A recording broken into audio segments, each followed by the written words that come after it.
I know that pork lard actually gets a very bad rep for being bad for your health, but recently research has actually shown that it is saturated fats that do not clog up the arteries. Moreover, it actually is higher in monounsaturated fats compared to butter. So basically, I want to show you how to render pork lard from pork fat, and I actually bought this from the butcher the other day. Can you see that it actually has two layers? Ideally, you should buy pork fat without this layer. This is the skin, and as a result, now I have to remove the skin to make the dish, and that is fat.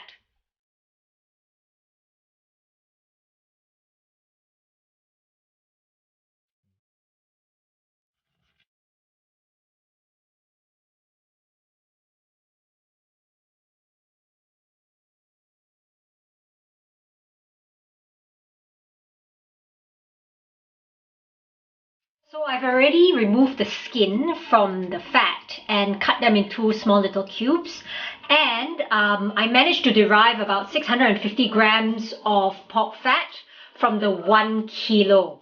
So what we're going to do now is we are going to put the pork into the stove.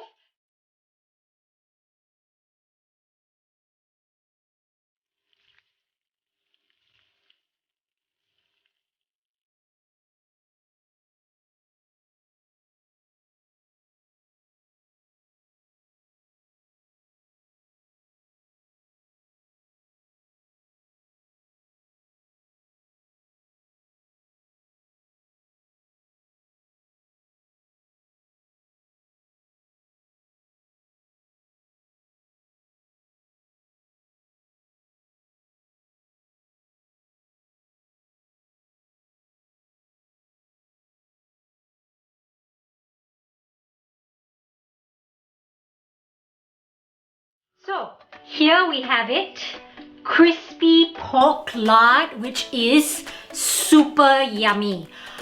I will eat this as a condiment on Char Kway Teow or Hokkien Mee or Bak Chor Mee.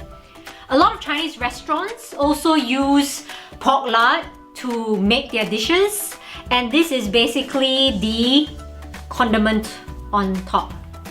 Can you hear it? Can you hear that chewing? It's really crispy.